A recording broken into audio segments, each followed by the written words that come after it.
Welcome, everyone. I'm so happy and honored to have the man, the myth, the author, and the legend, Mark Devlin, in the house. Not just a DJ, but also a truth speaker. He's done hundreds of podcasts throughout the years. Someone that I learned about, back in like 2013-ish. And it was even back when YouTube had, you were able to do private messages. And I remember hitting you up just like, hey, I'm doing my little DJ thing too. I respect your works and all that stuff. And things get lost in the shuffle easily. But yeah, I'm really happy to chat with you, Mark. And obviously it's really honorable for you to accept our invitation to the Soundpath to Freedom Music Festival happening this weekend. So yeah, if you want to tell folks a little bit about you, you're on the One Great Work Network as well. And yeah, man. That's right. Yeah, what's up, brother? It's good to be with you, and I appreciate the invitation to be a part of Soundpath to Freedom. You know, it's a funny thing because I spent years and years as a DJ, as a club and radio DJ, and I was moderately successful, but I always wanted to be more successful. And I always set my sights very high on like BBC Radio 1 and BBC One Extra. And I never made it. And now, with all the things I know about that institution and the industry generally, I realize it was my greatest blessing to have never made it to those operations. But back in the day, I wanted nothing more than to be successful like that. And I always also used to aspire to getting booked to play all these big clubs and festivals and stuff. And I used to reach out to promoters to try and get them to book me. And looking back now, I must have been a real pain in the arse to these people. And I can imagine that they would just groan every time they would see me coming through on the phone, because they knew that I'd be trying to hustle and network and get gigs for myself. And it's really interesting because now I'm doing what I am with my life, which is very different to what I was doing back then. I'm an author, I'm a researcher, I'm still a DJ, but not to the extent that I used to be. And now I'm not having to chase the gigs because the gigs are coming to me. And that's a beautiful thing. That's a blessing because it's where I used to want to be, but I wasn't getting those calls. And now I'm getting great invitations like the one from yourselves to be a part of these operations. And I'm very grateful for that. And it's very interesting just how my life path has turned out, because it never was part of any great plan.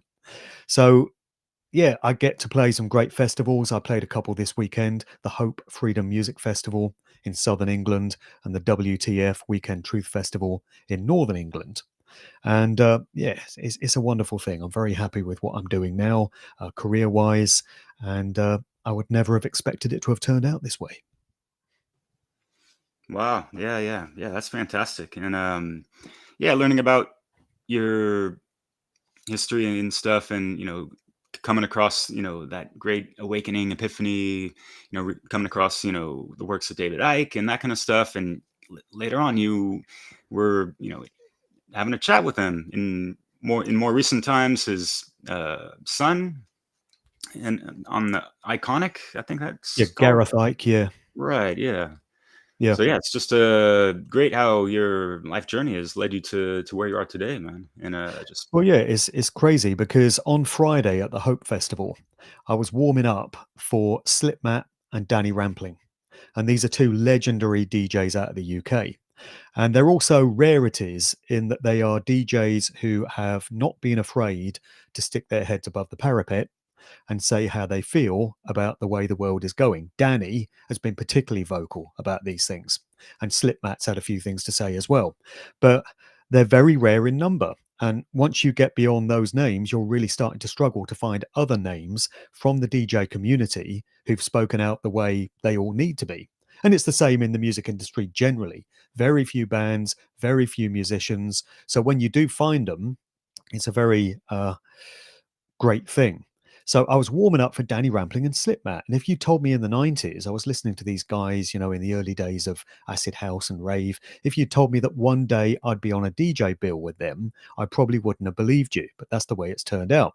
Also, when I first got started in this conspiracy game, alternative research, truth research, call it what you will, I never would have imagined that I'd be visiting David Icke in his house on the Isle of Wight, as I did a few years ago. And I've had David Icke on my show. I've met Mark Passio, who's another guy that I learned a lot of information from. And I've stayed in Mark's house. He was gracious enough to let me stay in his house last year. And I never would have believed that this would have happened. But once you align yourself with certain states of consciousness, and once you commit yourself to various causes, and you do it from the heart, from a place of sincere, genuine intent, these kind of situations open up to you, these sort of opportunities, and you find the right people, you find your tribe, the opportunities come to you, and they just get drawn to you magnet like. And it's a very curious experience. If you just open yourself up to it and go with the flow, then these things do happen. So I'm now moving in circles that, as I say, were never part of my life plan, but I've burnt all my bridges back to the old way of doing things. Not that I would want to go back, but even if I did, I couldn't, because, I've said a few things and I've put myself out there in a way that I'm no longer desirable to certain organizations. There are certain, well, most companies and most operations would have no interest in having me on board anymore because of how vocal I've been about certain things. And that's fine. No problem, because I've replaced those old ways of doing things and the old circles that I used to move in with some far better ones. So I'm now honored and blessed enough to be able to speak at some great conferences, to be a part of some wonderful festivals, to go to some great meetup groups, and to just be a part of a wider community, which is much more meaningful and fulfilling than the one that I used to be a part of and what I used to aspire to be a part of. Uh, you know, where I am now in life is in a far better position than would ever have been the case if I'd stayed where I was. Yeah, just aligning more towards those good vibrations, Right. name of your podcast. And was that the original name of, when you first started? And what was the motivation, inspiration behind, getting a podcast going to begin with? Yeah, so I got to round about 2007, 2008, and that's when I first started to realize that the world is nothing like we've spent our entire lives being told it is. You could say I was a bit of a slow learner, but I got there in the end. And I really wanted to better comprehend how that dynamic played out in the world of music, of which I'd been a part, and specifically the world of DJs and what certain musical scenes are really used for in terms of pushing social engineering agendas and pushing aspects of mass mind control, this sort of thing. So that became my specialist area of research. But at the time, I completely immersed myself in conspiracy research. And I fell down all the familiar rabbit holes that many people watching this will be familiar with. 9/11 and the Kennedy assassination and secret societies, these networks, these groups which seem to run all aspects of organized society, how Freemasons work, and the Bilderberg Group and the Council of Foreign Relations, and all these different groups, the Tavistock Institute of Human Relations, how social engineering works, what culture creation is, what lifetime actors are. So all these different fields and all these different paths of research I engaged myself in. And that inevitably led me to the work of David Icke. I discovered his books. I attended many of his lectures. And then after David Icke, I discovered Mark Passio, and I got into natural law teachings and this kind of stuff. And then I discovered the work of Jan Irvin and Joe Atwill, who used to have a great podcast called Unspun back in the day. And they used to specialize in social engineering, picking that apart, culture creation, lifetime actors. I learned a lot from those guys. about how certain fads and trends and scenes and aspects of popular culture and entertainment are structured for social engineering purposes. So it was all of that. And I eventually reached a point where I decided I wanted to put out my own podcast because I wanted to get on some of the guests who had inspired me and who I'd learnt from and give them an opportunity to address an audience of my own. So that was the origins of Good Vibrations, which I started in 2011. And the first guest was David Icke. I reached out to him and he was gracious enough to accept the invitation to come on. And since then, I've done, what am I up to now? About 270 episodes, something like that. So it's been running for 14 years. And I've covered a lot of ground in that time. The initial title of it, by the way, was inspired by the Beach Boys record, Good Vibrations, from the 60s. Because in those early days, I was all about trying to better comprehend energy, frequency, and vibration, and how that played out in music, and what can be happening within music on an unseen level. So that sort of colored the naming of the podcast series. And I've had a lot of guests on. I've covered a lot of subjects. There are some subjects now which I'm no longer aligned with. I was at the time, but I am no longer with the message that was getting put out there. That's a sign of genuine growth and evolution, I think, in truth discernment and truth discovery. You're going to come across some things if you go all the way and you're prepared to go where the research takes you, which perhaps contradict or don't chime with some of the things that you were saying a few years ago, or some of the messages that you were getting your guests on to put out. So there's been a bit of that. Some of the guests I've had on are now deceased, so I'm grateful that I did get the opportunity to speak to them. And it's been a long journey. And alongside the podcasts, I've also had my books. So I've got the 4 books in my Musical Truth series, and they were named Musical Truth after a group coming out of England in the 80s, which some people might remember. They were a reggae group. They were kids that played sort of pop reggae music, and they were called Musical Youth. So I took their name and just twisted it into Musical Truth. And so I've had 4 books now in that series.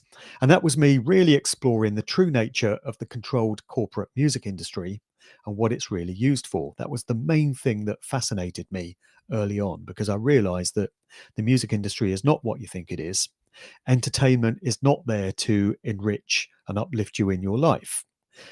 The people that control these industries aren't your friends. They're not nice people. They don't do it because they've got big hearts. The reason they do all this stuff is because they want to control people and they want to push certain agendas which help further their master plan for where they want to take all of human society.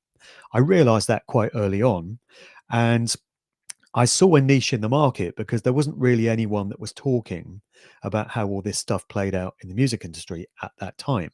There were some really good YouTube videos. I mean, we're going back to the process started in about 2008. And that first book I put out in early 2016. So we're just coming up on the 10th anniversary, but it was based on 5 years worth of research. So that process started in about 2011 and I started writing it in 2014. And right about those times, there were a lot of really good short videos on YouTube. Because if you take it all the way back to 2008, that was the era where you would only get videos of up to 15 minutes. So it had to be little snippets. You couldn't put a full 2-hour documentary up on YouTube. You had to split it into segments. And that was a pain in the arse in some ways because you couldn't watch a documentary all the way through. But it was beneficial in other ways in that it kept things easily digestible. There were little sound bites, and it was much easier to wrap your head around a certain subject if the message was just a few minutes long. So I learned a lot from watching those short YouTube videos. And although there was some great information getting put out, and there were some great websites like Vigilant Citizen, which was a wonderful resource, vigilantcitizen.com, I didn't really see a full-time researcher who was tying all these different disparate loose ends together in a coherent, easily digestible way. And I saw a vacancy for that. I thought, well, there seems to be a job opening here and nobody else is putting themselves forward for this job. So I guess that's going to be me then. So I just became that guy. And I think I'm quite good at weaving together lots of different bits of information from various different sources, and looking at the overlaps, looking at the common denominators between them, and weaving it all together and making it flow in a way that makes sense to people. That's the approach I've tried to take with my books.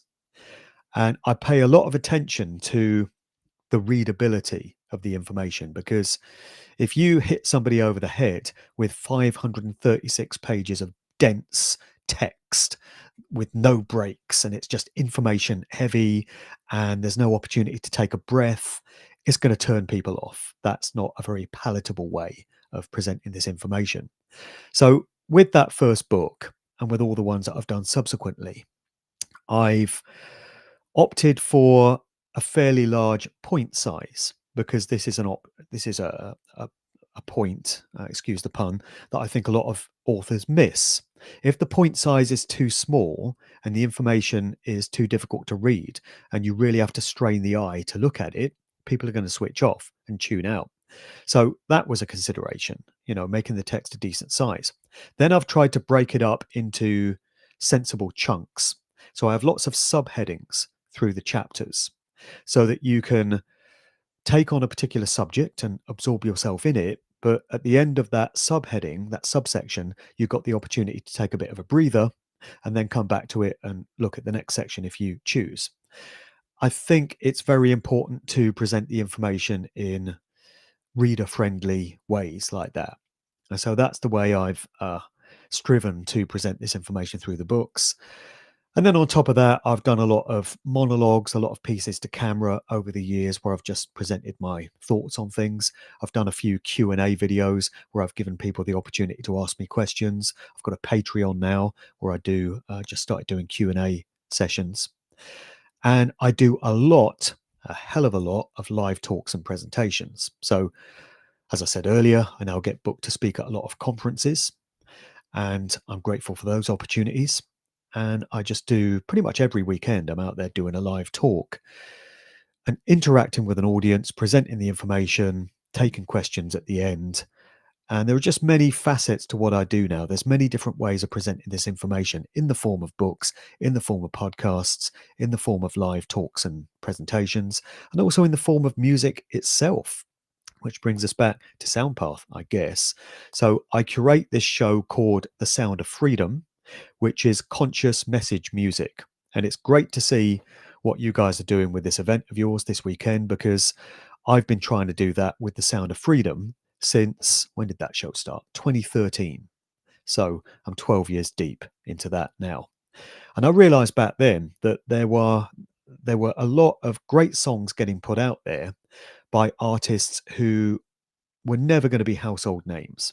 So people don't know them. And that's a good thing, because it means they're not signed to any of the major corporations. They're not shackled in the way that mainstream artists are and gagged in terms of what they can say.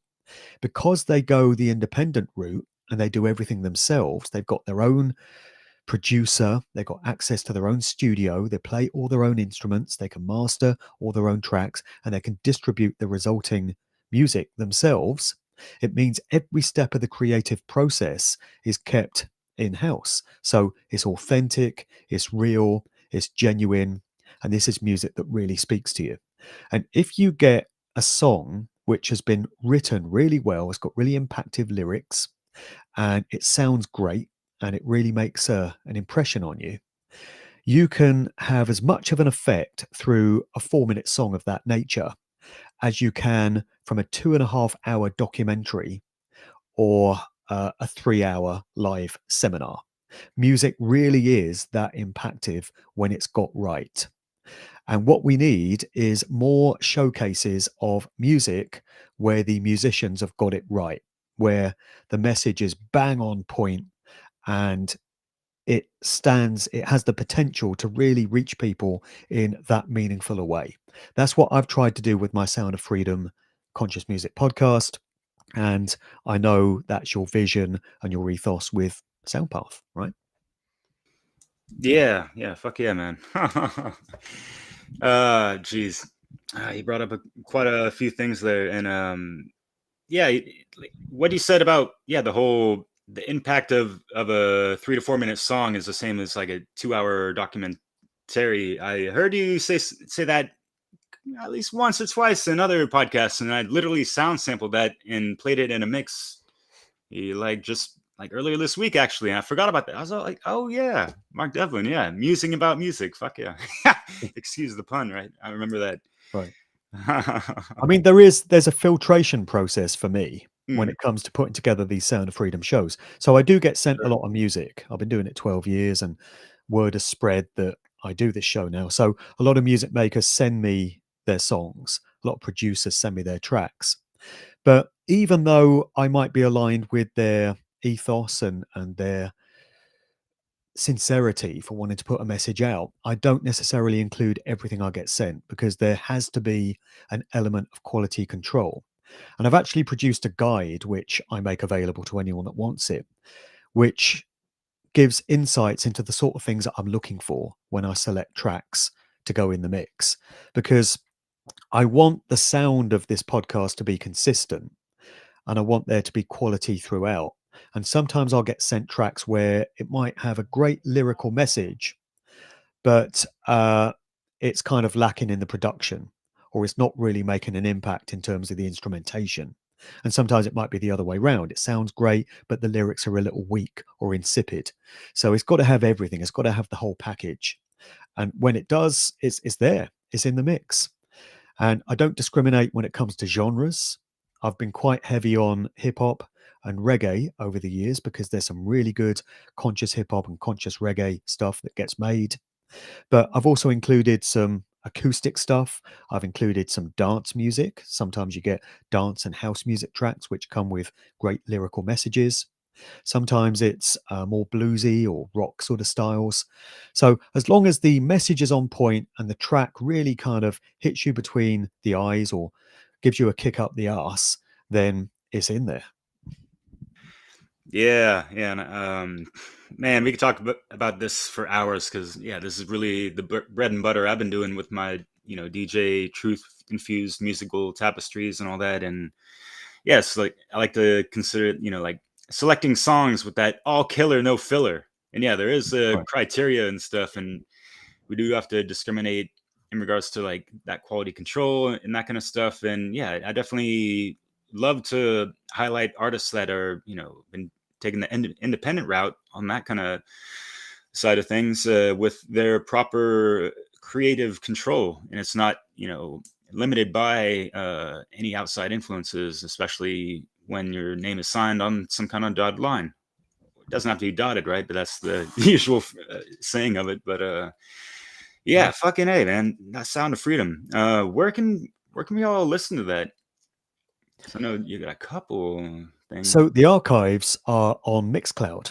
If you go to Oh mixcloud.com, yeah, yeah, yeah. you can do a search for the Sound of Freedom there, or I think the full URL is mixcloud.com/, Sound of Freedom. I think that's what it is.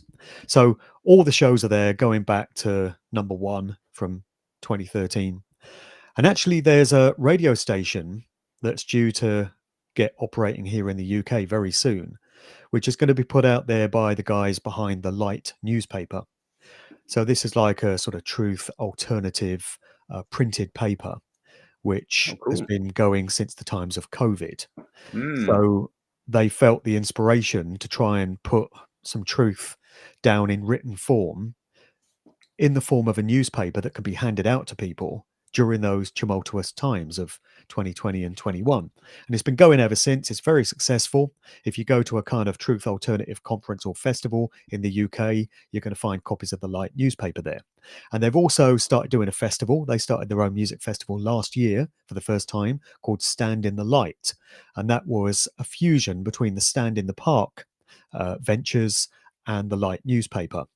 And they are due to start a radio station very soon, which is going to broadcast truth music and conscious message music.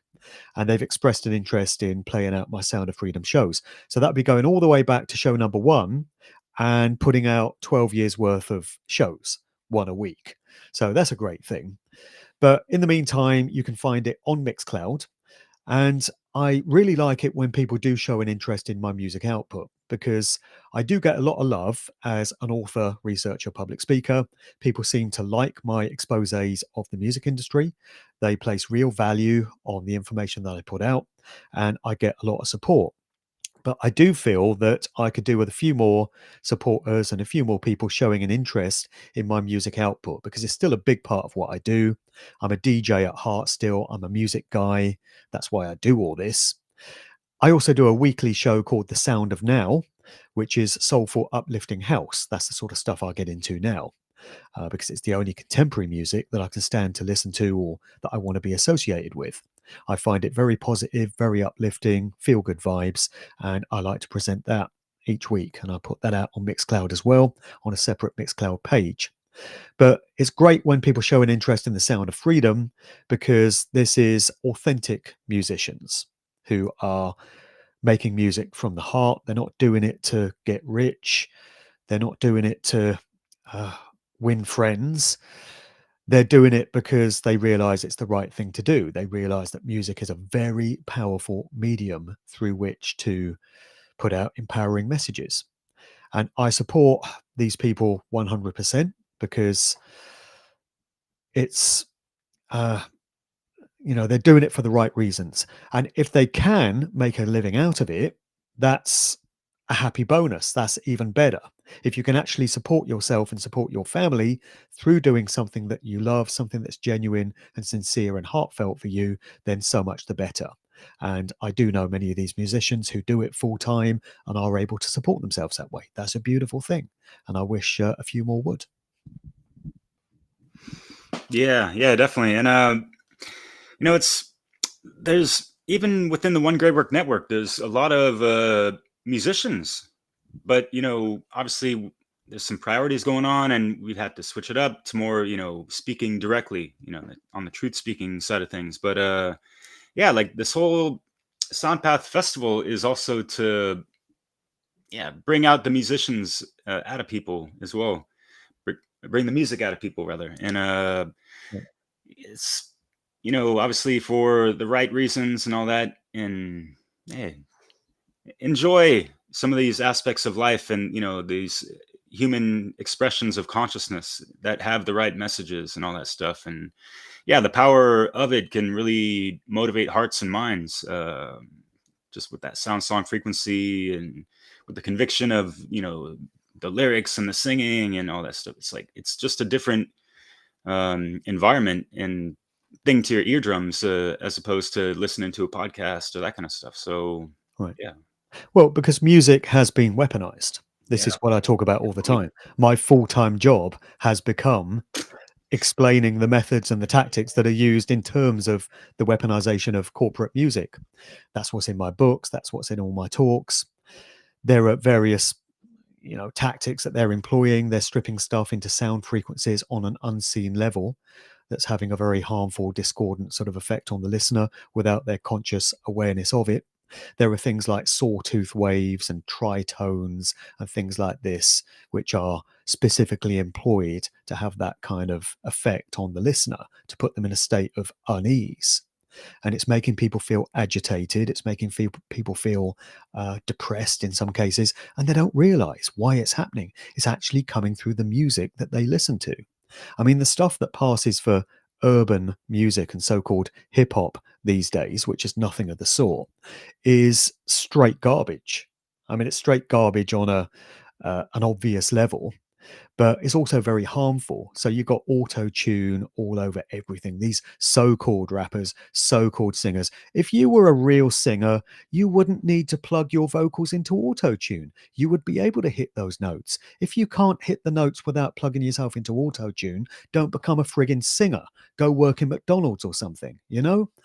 But the real agenda behind auto tune is transhumanism, the pushing of AI, the glorification of electronic and digital ways of doing things, because this is the way society is headed, all by design. The social engineers are doing it. They're edging society towards an AI, smart grid, Internet of Things, Chinese communist style social credit system controlled everything, 5G, all of this. It's all one big fusion of influences, and music is playing its part in that. And when we single out this genre of so-called hip hop with auto tune everywhere and all the so-called vocalists sound like friggin' gibbering robots, it's clear why they're doing this. This music is, well, it's not even music, it's noise, it's sound. It's not good for you. It doesn't enrich your life in any way. And they're doing a real number on the youthful generation of these times in presenting this stuff to them and showcasing it as the music of their youth. I mean, I feel for young people today. This is what they're being given. This is the soundtrack to their formative years, their teenage years. It's supposed to be all about coming of age. When you get to later stages in life, you're supposed to look back on these times with some affection, some nostalgia. You're supposed to be able to celebrate what you came up with and the cultural influences that were a part of your life. And look at what young people have got at the moment. You know, it's absolutely horrific, and it's all being done deliberately. It's the weaponization of music and popular culture, like I say. But in the same way that it's been weaponized, and it could be having a really harmful effect, and it is, it can also be used for more liberating means. That's what we're talking about with this conscious message music. So everything has a flip side, everything has an opposite. And where you find darkness and horrific stuff, there's always a way of turning the tables on that situation and looking for some positive elements that exist in a 180-degree polar opposite direction of it. So they try to weaponize music, but they can't harness the full potential of music and sound, sonics, because everything in creation is built around sound frequencies, sound and light vibration. So it's not a one sided story, and it's not all about evil and darkness. That's one aspect of it. And that's something that can be embraced if the will and the intent is there to embrace it. If the state of consciousness is so aligned as it is with these sick psychopaths that we have running these industries. But if the will and the desire and the consciousness is there for sound and vibration to be used for something more positive and uplifting, there's nothing that can stop that, because it's a part of the very fabric of this creation, of this realm of existence. So that's what we need to align ourselves with. That's the direction we need to look in. And when you can harness the potential of that power, it's very, very palpable. Yeah, and that's, my friends, are some of the tales from the flip side. Mark Devlin, everyone. That's a new book you got out too, right? Well, it's a Like new and seven an books, old man. one. What's going on? Yeah, it was my first book, and I wrote Oh, this one. Well, I self-published it in 2007. It was mm, written in 2005, 2006, and that was still when I was in my old mindset, in my normie state sure. of Yeah, consciousness. So it was written very much from that sort of perspective, and it was stories and tales from the DJ world. And it was me just telling a few anecdotes, a few funny things that had happened to me. And then I sort of started to wake up in 2008. And as I got further into my current state of consciousness, I realized that that book is so far away from the way I see the world now. So last year, I brought out a revised edition, and I thought it would be interesting for people to see where my mind was at back then as opposed to where it is right now. So the revised edition has all the original text, but it has new footnotes from me and a new foreword, and it's me explaining how I feel about these things now from a hopefully more informed perspective. So it's where I was then contrasted with where I am now. So that's why it's both a new and an old book. yeah. I think that's really interesting. People really do like to see, people's growth and the changing in worldviews. I mean, this ties in exactly what you were talking about with Right. some of the things you were talking about in previous years in podcasts. Like, oh shit, it doesn't really apply, or it's actually been vetted as something different, or whatever. And so that's why authors do these book revisions and that kind of stuff. And so, yeah, that's a great idea, man. Yeah, thank you. Well, it's supposed to be an evolutionary process, truth discernment, truth discovery, you know. You're not going to reach a point where after your first year of study, you can say, well, I know everything now. I've done the research. I know everything there is to know. You're never going to get to that point. You could do 50 years of research, an entire human lifetime, and there would still be more to know. There's always more to know. In fact, the more you discover, the more you realize how much more there is to know. It never stops. It's supposed to evolve. And if you're going to free flow with that process, you're going to find yourself reaching various points where information that used to resonate with you and make sense to you no longer does, because you've discovered some things now that you didn't know back then. And it invalidates and negates that earlier information. So I've had to revise my position on a few things, and I've done it quite publicly on shows. I've said, I used to think this, but I no longer do. I see things this way now. And I get quite suspicious of researchers that never change their position on anything. There are some researchers out there who have been putting out the same message for 15 or 20 years, and nothing has changed. They've not added anything. There are no nuances to it. It's exactly the same message.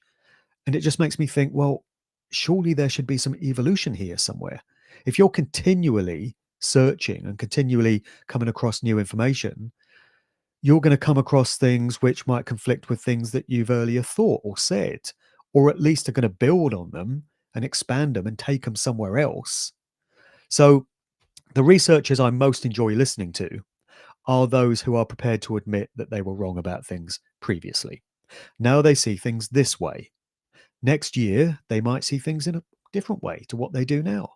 And if they do, they'll come out and say so and be honest with their audience and give the audience the opportunity to decide for themselves whether they go with that message or whether they don't. That's the sort of relationship we should be having with our audiences. Present the information that we've discovered and give them the opportunity to decide what they want to do with it. It may resonate, it may not, but the moment that information leaves our lips or hits the pages of a book, that's our responsibility taken care of. We've fulfilled our commitment to communicate truth as we found it, and we've put it out there into creation or the universe, whatever you want to call it, and that's where our obligation ends. But you do have to fulfill that obligation. Well said. I like that. It's like, being a service to truth. And, yeah, we all have our names and ego stuff attached to it. Yet, that should not be what we're basing our selling point on. And it seems like, yeah, there's too many influencers and other folks that have their platforms. They got their audience and they got their clout and their money and sponsors even. They don't want to lose any of that as soon as they start changing some, you know what I mean? So.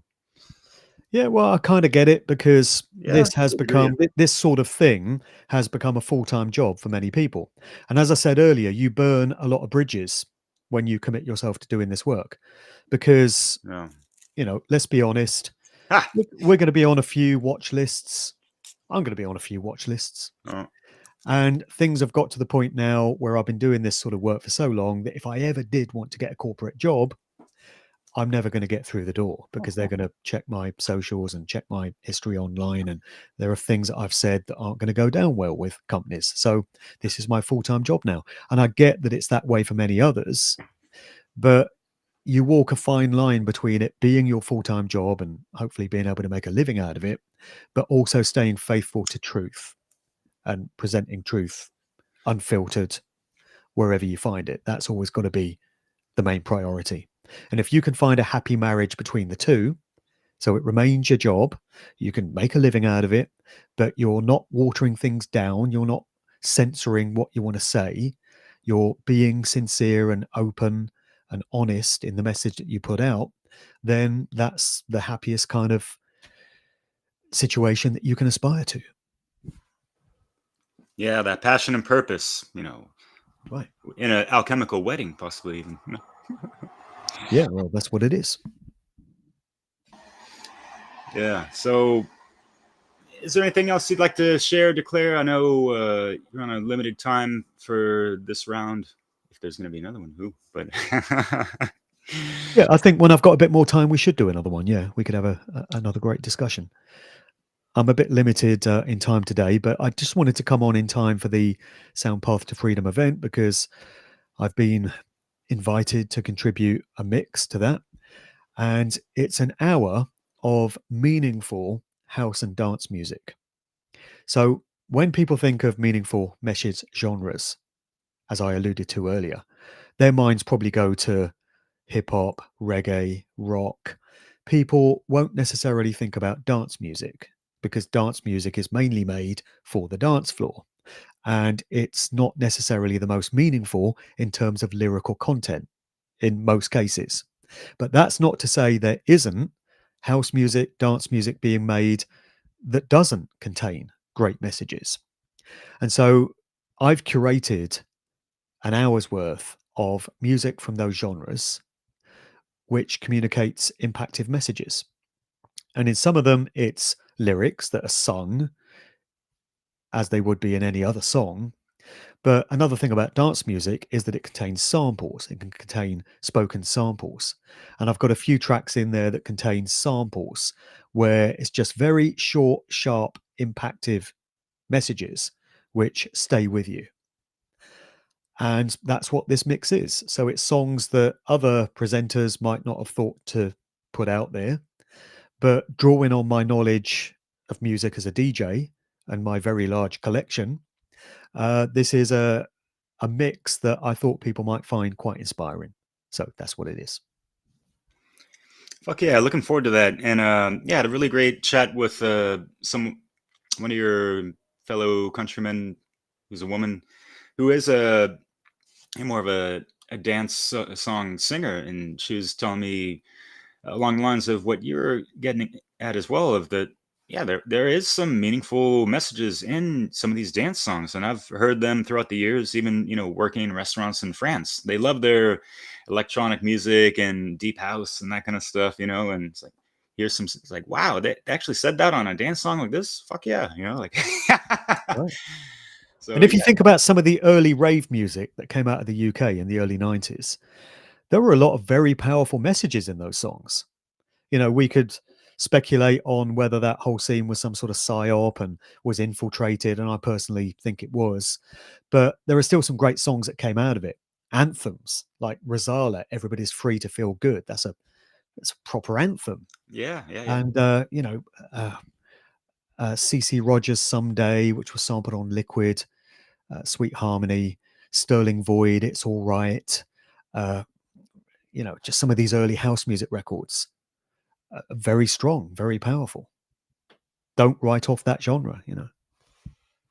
No, no, definitely. And yeah, it's the beauty of music, especially when you have your ears awakened to these things as well. And kind of like the evolution of, what you're talking about with, discovering the truth and this and that. We're also discovering new sounds and that kind of stuff. And coming to a greater realization that this is such a universal language as well. And it doesn't matter the genre and stuff. If the message and the vibe is there, hey, this is what the Soundpath is looking for, so.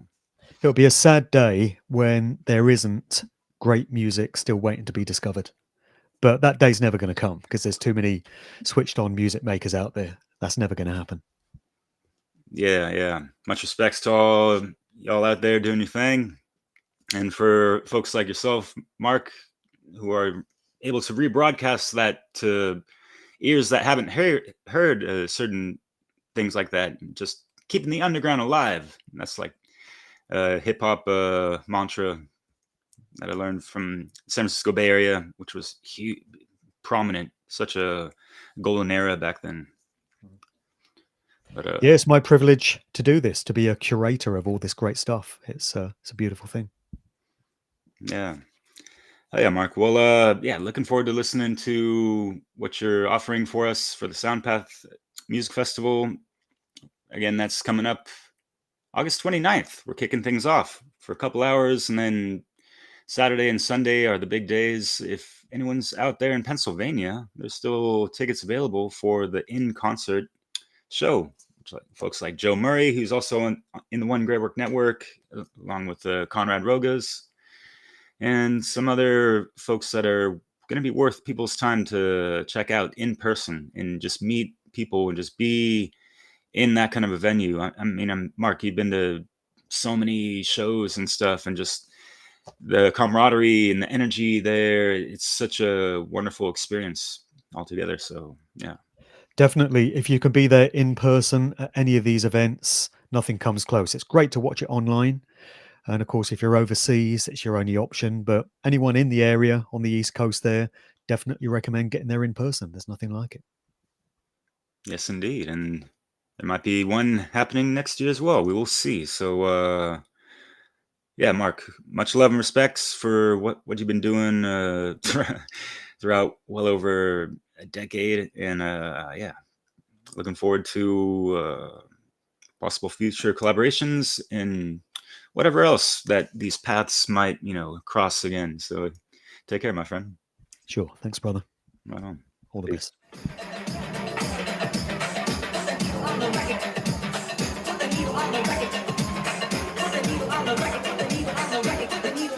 When the drum beats go like this.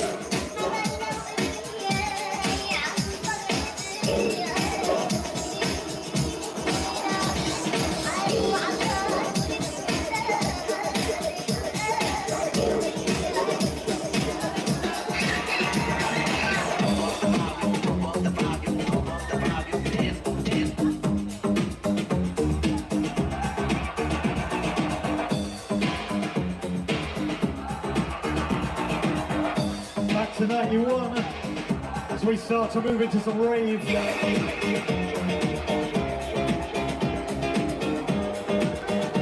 Gary Quayle, Message Music. Inaugural Stand in the Light 2024. Mark Devlin, feeling good to be here.